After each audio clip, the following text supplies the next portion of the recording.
Bismillah ar-Rahman ar-Rahim. Salam alaikum wa rahmatullahi wa barakatuh. Bon Aïd à tout le monde, Inch'Allah. Que la paix soit avec vous et soyez heureux, soyez des gens qui vont un petit peu réfléchir et utiliser un autre mode de vie qui va dans leur sens à eux et qui va aussi dans le sens des autres. L'intérêt ne doit pas être individuel, l'intérêt il doit être généralisé. Quelqu'un qui ne tire l'intérêt que pour lui, ça sera ce qu'on appelle un mutaraf. Mutaraf, ça veut dire qu'il est très à droite ou très à gauche. Il y a celui qui ouvre la main jusqu'à ce qu'on lui prenne tout. Il y a celui qui serre la main pour ne rien donner. Celui-là, c'est un avare et celui-là, c'est un gaspilleur. Il faut être entre les deux. Vous allez trouver ça dans Sourate Luqman. Ce que je voulais vous dire aujourd'hui, parce que j'avais décidé de ne pas revenir, mais ça m'a un petit peu quand même travaillé cette histoire, sous les plus, sans alcool.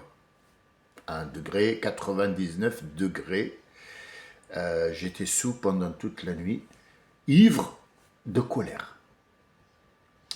L'Arabie saoudite, Sawadallahu wujuhahum, dites juste Amin. C'est tout ce que vous avez à dire, c'est Amin.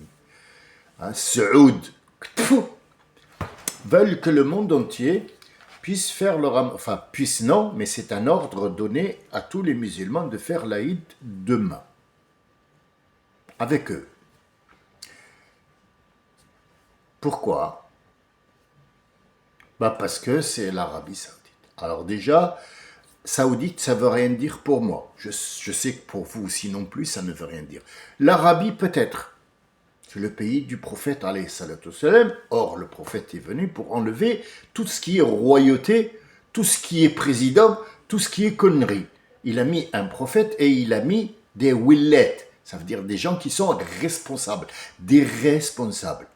Toi, tu as mis une royauté. Déjà, c'est une bonne excuse pour te cracher dans la gueule. Je ne te reconnais pas en tant que roi. Je connais le prophète, mais roi, non. Le prophète est venu pour enlever tout ça. Toi, tu l'as remis. Et où? À la Mecque. À Médine. Tu as mis un royaume. Donc déjà, j'ai pas de droit. Calife, peut-être. Et qu'est-ce que ça veut dire, calife? Calife, c'est celui qui va prendre le relais. Calife, c'est pas une histoire de Iran ou le chat ou je sais pas quoi ou la souris. Non, non.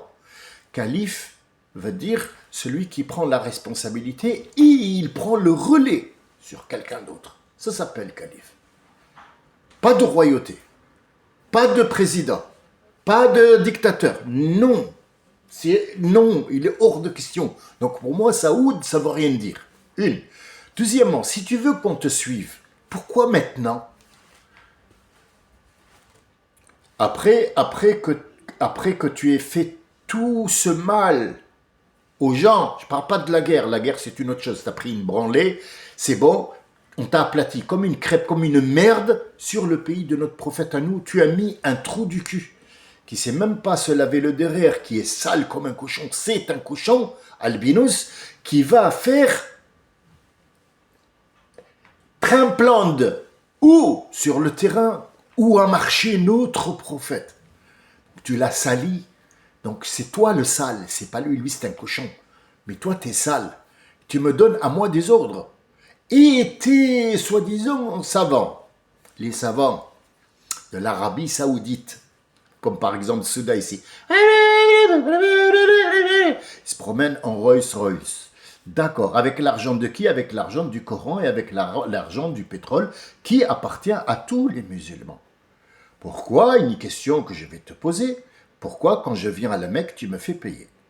Je conçois qu'aller à la Mecque, il y a des avions qui vont te poser. Les avions appartiennent à des appareils. Je comprends. Mais la Mecque en elle-même, si tu as de l'argent, pourquoi tu laisses pas les gens et tu fais pas le devoir qu'a fait notre prophète, accueillir les gens, même Quraysh qui était kuffar avant, elle accueillait des gens, elle leur donnait des terrains gratuitement pour être là, pour ravitailler ce marché-là qui s'appelle le marché del Hajj. Toi, tu me fais payer la Mecque, tu me fais payer Tawaf, tu me fais payer le truc que tu me donnes là pour mettre sur ma peau, tu me fais payer l'eau que je bois, tu me fais payer la salette, tu me fais tout payer et tu appelles ça pèlerinage. Je ne sais pas. Je ne sais pas du tout. Moi, j'appelle ça TikTok. Après, tu fais ce que tu veux. Après, tu fais ce que tu veux. Moi, Allah, il sait très bien ce que je dis. Il le sait, il est au courant de ce que je dis puisque c'est lui qui m'a donné cette force de parler. Donc moi, j'ai rien à prouver, ni à personne, ni à Saoud de merde. Bien.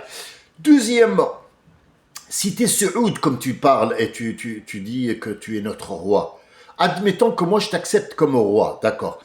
Mais pourquoi quand je te dis tunisien, tu me craches dessus? Pourquoi quand je te dis algérien, tu me craches dessus? Et tu me dis, attends, attention,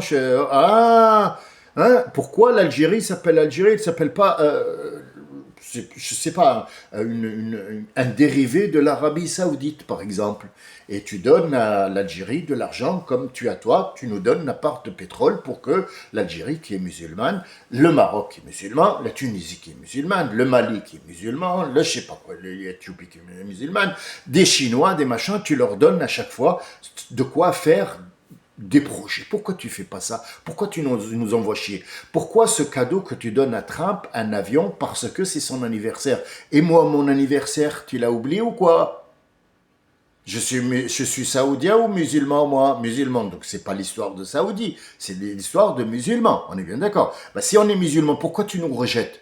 Pourquoi tu ne laisses pas? Bah, moi, je connais plein de gens. Je connais, par exemple, pour faire rire les abonnés, je connais Youssef, je connais Farid, je connais Abdelkader, je connais Perla Culture, qui veulent aller vivre en Saoudi.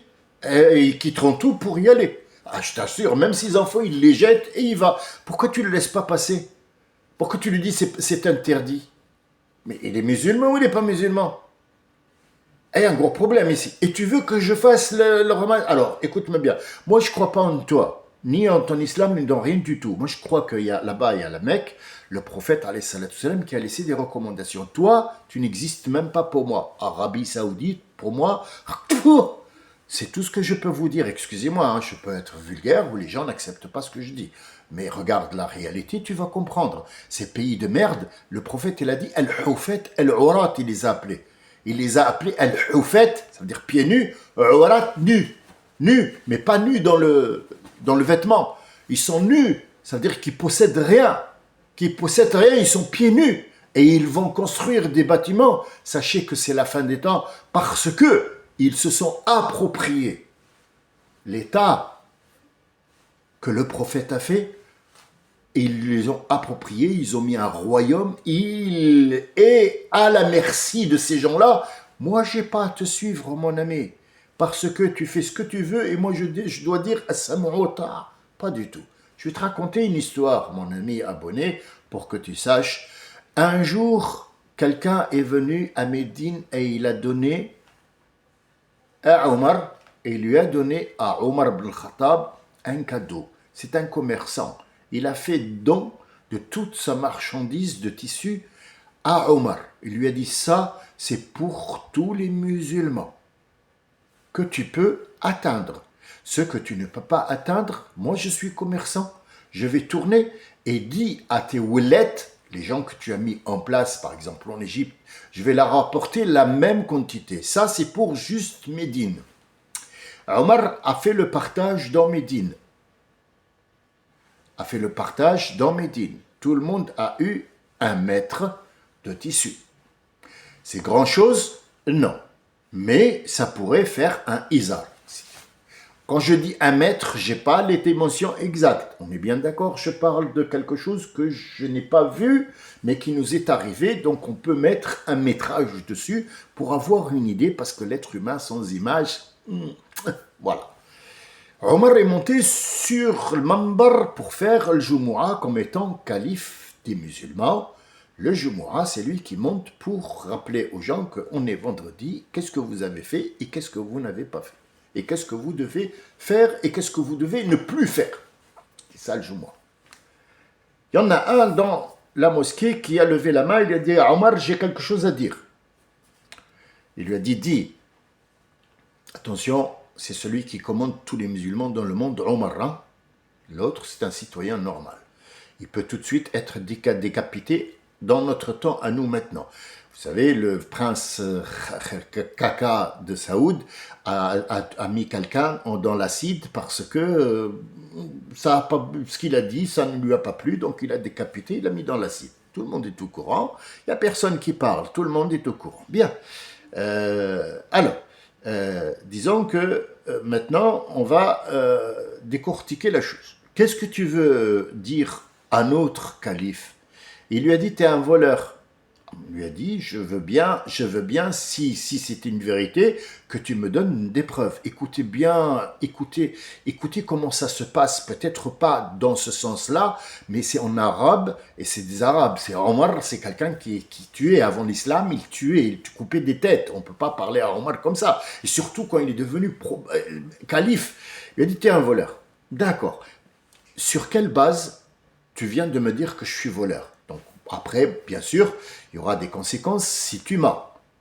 Mais si c'est une vérité, tu m'as remis dans le droit chemin et je vous devrai une explication.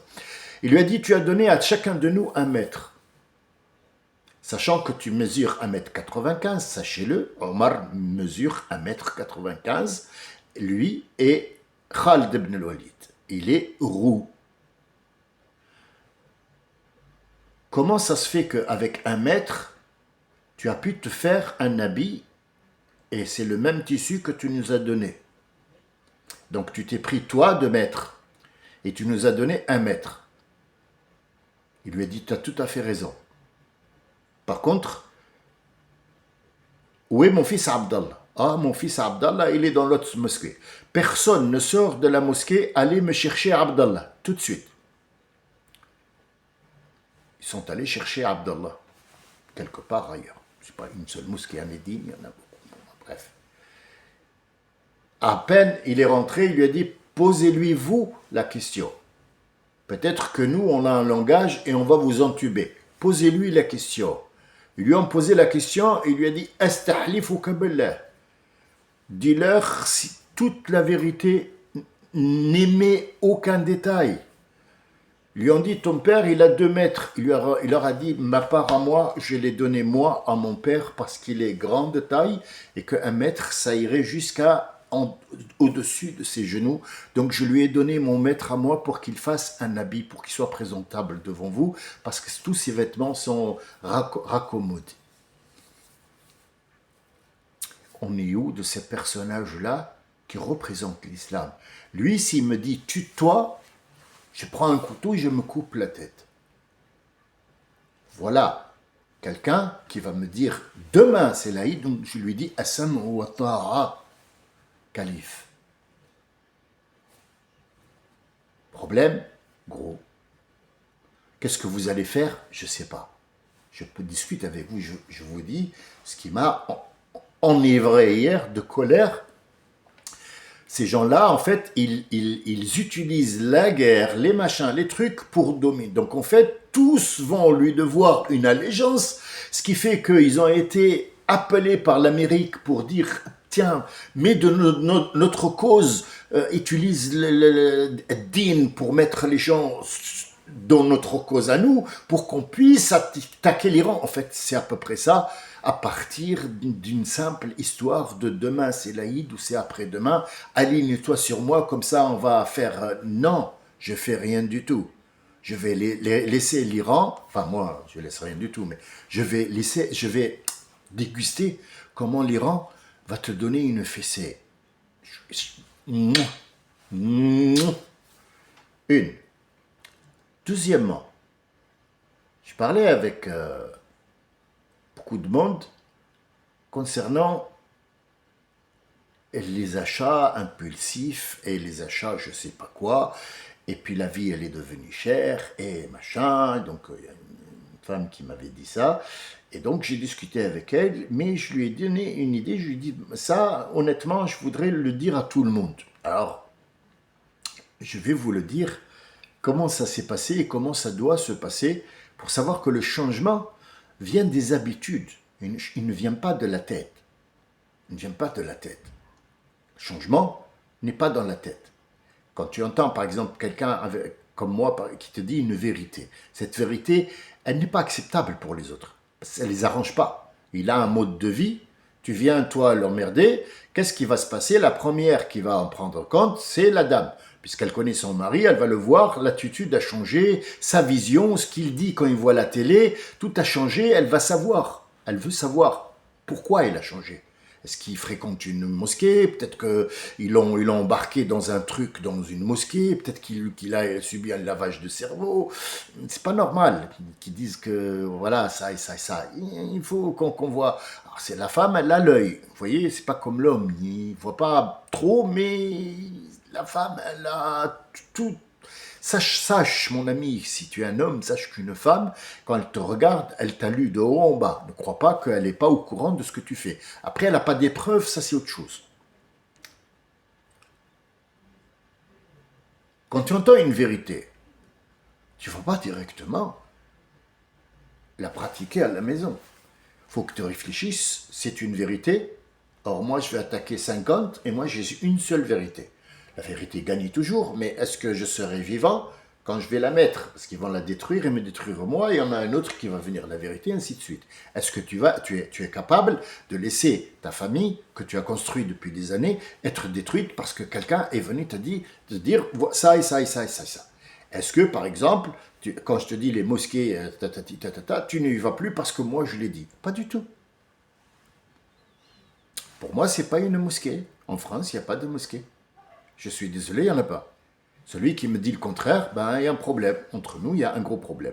Il y a juste les mosquées turques. Ça, j'accepte parce qu'ils achètent le terrain et ils achètent l'endroit et ils payent tous, ils sont là pour payer à des gens que tu ne vois pas. Ils ne font pas de quête.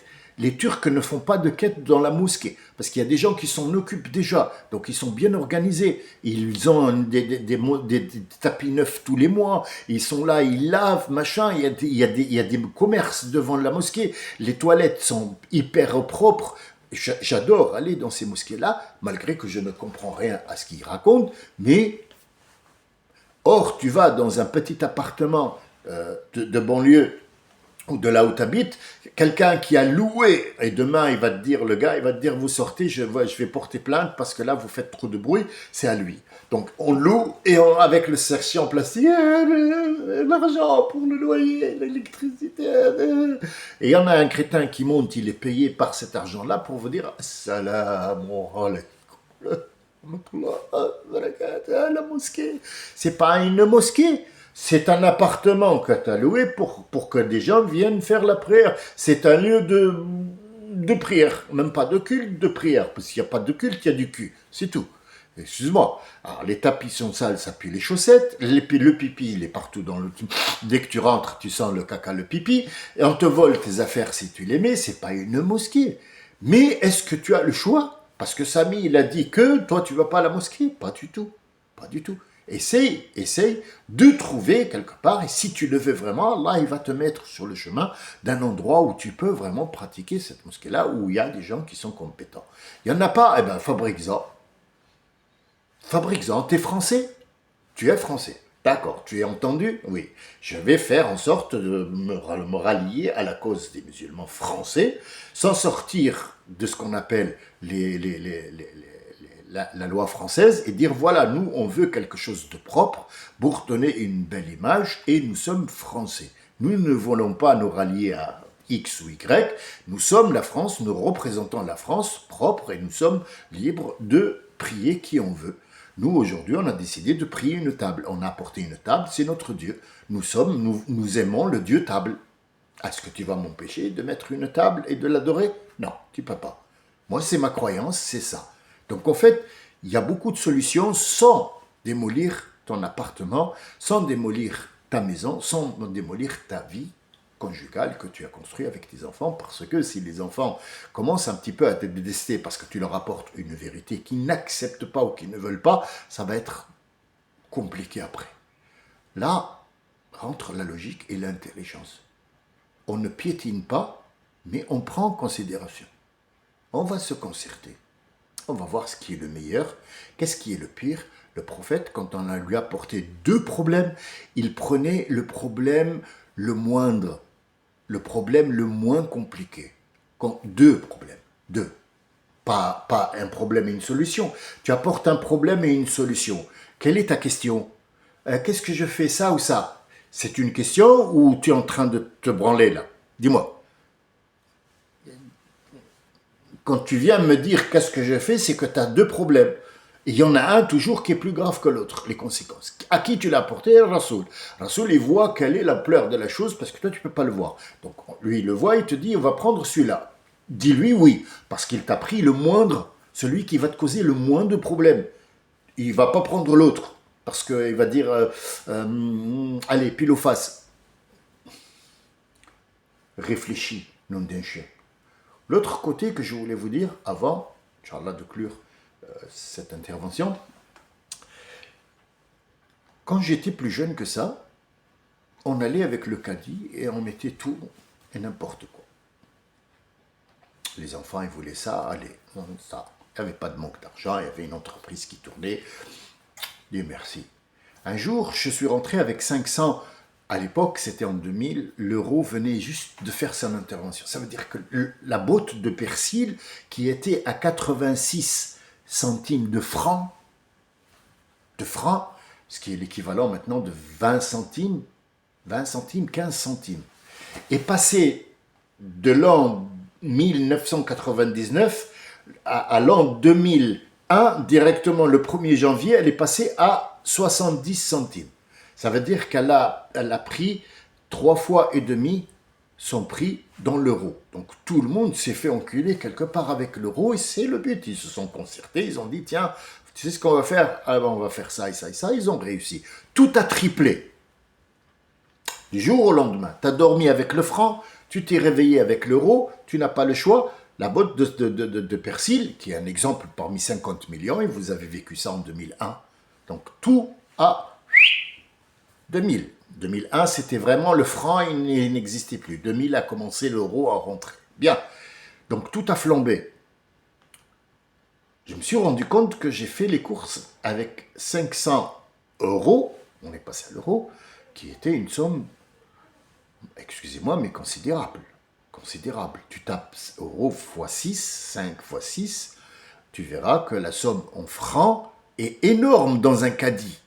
J'en suis rentré à la maison, on a vidé les sacs, les plastiques et tout ça. J'ai pas trouvé ce qu'il me fallait, donc il fallait que je retourne parce que je n'ai pas acheté ce qu'il fallait pour faire la bouffe. Et donc, problème, où sont passés les 500 euros? L'eau de javel, l'eau machin, vas-y les sacs en plastique, vas-y les jouets pour les enfants, ça il veut des bonbons, ça c'est des chips pour je sais pas quoi, ça des machins, ça... Je suis sorti avec 500 euros, j'ai pas de quoi manger pour 2 jours, rien. Faut que je refasse les courses demain. Et les courses, ça sera petit à petit quand je rentre du travail. S'il te plaît, tu passes par acheter du pain, mais 500 euros hier, ça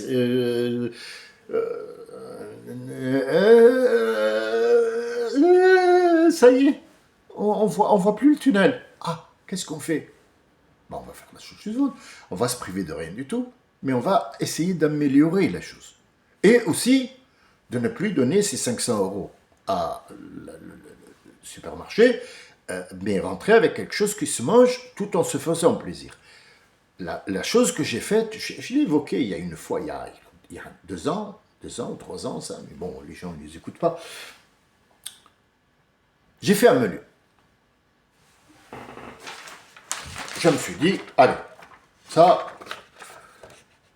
je ne sais pas, c'est à l'envers peut-être, vous voyez, mais c'est un calendrier. Donc on va prendre par exemple, on va commencer par février. Qu'est-ce qu'on fait? Allez, tout le monde, venez ici, asseyez-vous. Quels sont les repas que vous aimez? Ah, le couscous, le machin, truc, les briques. Ouais, j'aime bien la pizza. D'accord, d'accord. On va prendre ce qu'ils mangent d'habitude. D'accord. Des poissons panés avec des frites, un burger. D'accord, d'accord, d'accord. Qu'est-ce qu'on a l'habitude de faire, nous? On va au supermarché pour acheter, par exemple, un oignon. Des oignons. On a besoin des oignons. Direct, que tu sois nord-africain ou que tu sois français ou noir ou jaune ou rouge, tu vas sauter sur la promotion et ils savent ce que ça veut dire promotion. Ils le savent, eux. Très bien. Ils vont te mettre si tu veux, des, euh, des oignons d'Espagne. 1 kilo, mais ils sont petits comme ça. 1 kilo, un sachet, et demi pour 1 euro. 99 centimes. Oh, c'est pas cher. C'est 1 euro. Sauf que le 9,9 va te... Il y a toujours un petit centime sur lequel il joue pour que tu puisses pas regarder la réalité. Tu es sonné par les 90. C'est 1 euro, c'est 1 euro. C'est 1 euro. D'accord. On va prendre les oignons là, contrairement à un oignon qui est d'un maraîcher, sans pesticides, qui est gros comme ça, mais qui est à 1,10 €. Eh ben oui, mais la différence, elle est là. C'est pour ça qu'on t'a mis promotion. Donc, on va sauter sur ces oignons-là. De quoi on a besoin? Bah, on va faire, je sais pas quoi, un sauté de veau. Et demain? Bah, demain, on va faire autre chose. Ça nécessite des oignons? Non, non, après-demain. Donc les oignons qu'on a achetés d'Espagne, puisqu'ils ne sont pas bons et ils ne sont pas goûteux, et surtout ils ne sont pas coûteux, ils vont faire ce germe.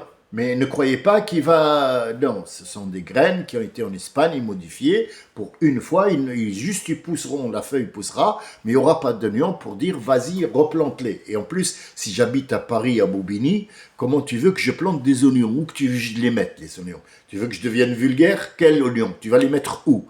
Juste à la poubelle. Parce que ils ont jauni, ils sont devenus un petit peu mous et ils commencent à faire l'odeur. Donc le 1 euro, tu l'as jeté à la poubelle. Or, si tu avais acheté l'oignon, tu aurais le goût, tu aurais le prix, mais tu aurais un demi-oignon pour, on sait jamais, tu peux le mettre dans le frigo, et ainsi de suite, parce que c'est un produit frais et bien. Dans toutes les promotions, j'ai choisi l'oignon, mais allez-y, tout le magasin est devant vous et regardez. Bien. Qu'est-ce qu'on va faire? Eh bien, on va faire un menu.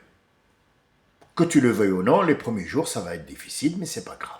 Aujourd'hui, par quoi on commence aujourd'hui? Bon, aujourd'hui, on va commencer par des spaghettis. Donc, les spaghettis, qu'est-ce qu'ils demandent? 4 tomates, combien on est? 5, 6, 3, 2, 1, seul? 3, 4, 5, 6, 10.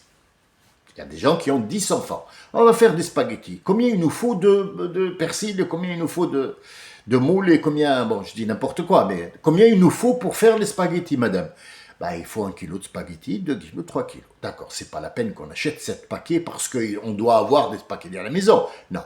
D'accord. Pourquoi? Parce que les spaghettis reviendront le mois prochain. Et comment ça se passe? Ça veut dire qu'aujourd'hui, ça sera des spaghettis, demain, ça va être des poissons panés, après-demain, on va faire plaisir à l'autre, ça sera une lochia ou je ne sais pas quoi, après, ça sera je ne sais pas quoi, tagine, et le samedi, on fait les restes, parce que les spaghettis restera toujours de toute façon. On va le jeter? Non. Les enfants, ils ne mangent pas? Mais oui, mais le samedi, on fera les restes. Tous les restes, on va les sortir, on va les mettre à table, et on va picorer dedans, ça sera une... Mais la récompense pour manger ces restes-là, c'est que le samedi, le dimanche, on achète une pizza pour tout le monde. Allez, domino, je te domine, tu me domines, tout le monde domine tout le monde, personne n'achète chez Domino, moi j'achète chez Domino. Allez, pizza, ça fait plaisir aux enfants, à la dame, on rigole, femme dessin animé, bien, d'accord.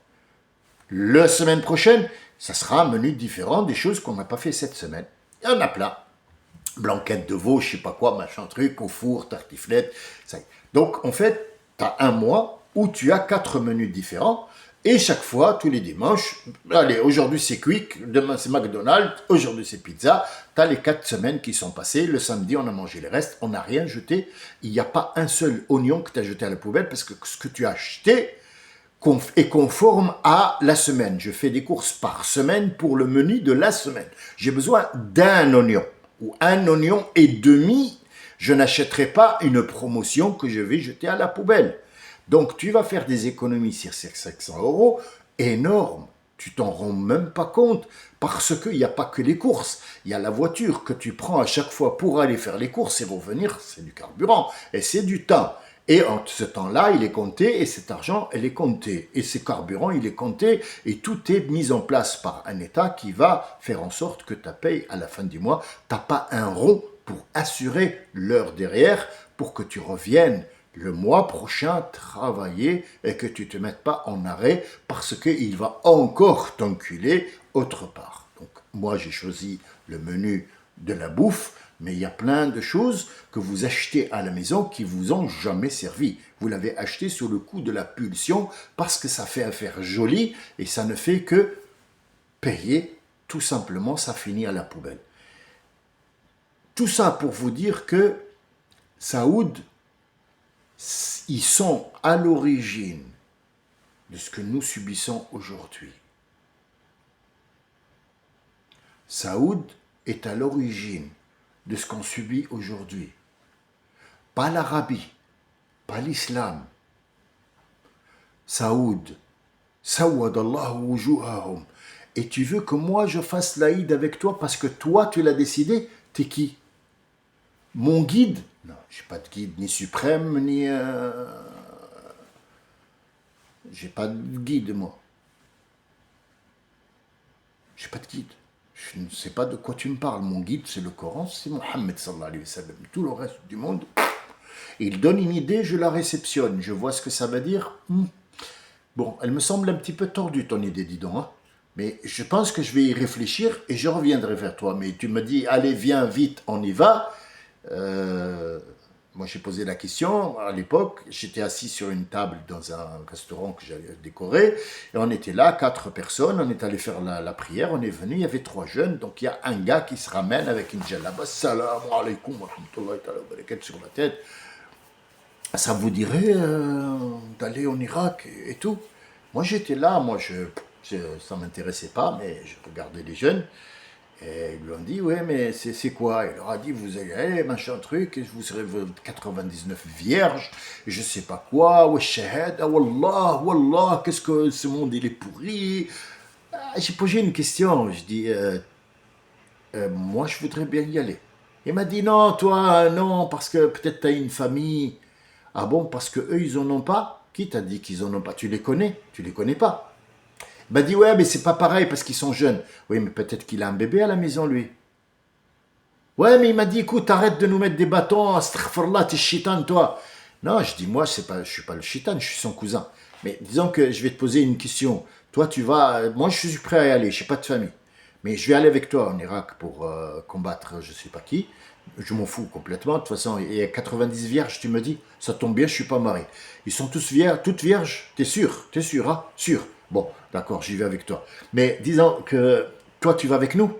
Ah, il m'a dit non, non, moi je te contacte avec un autre et un autre il va t'aller de l'autre et on va t'emmener là-bas. Ouais, mais toi, tu vas pas avec moi. Pourquoi? Tu veux pas 90 vierges, toi? Il m'a dit non, moi je suis recruteur.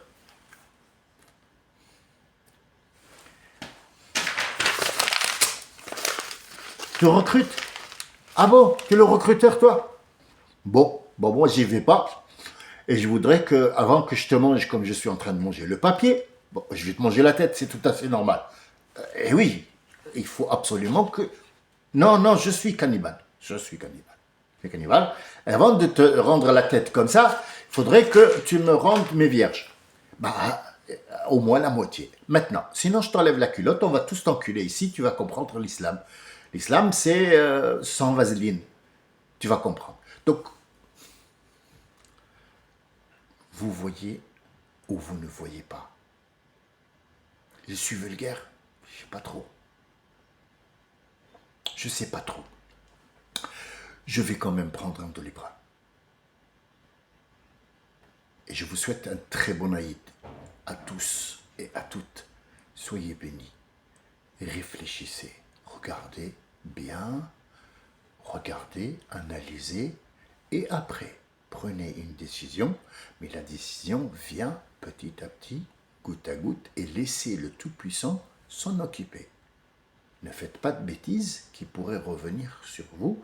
Salam alaikum wa rahmatullahi wa barakatuhu.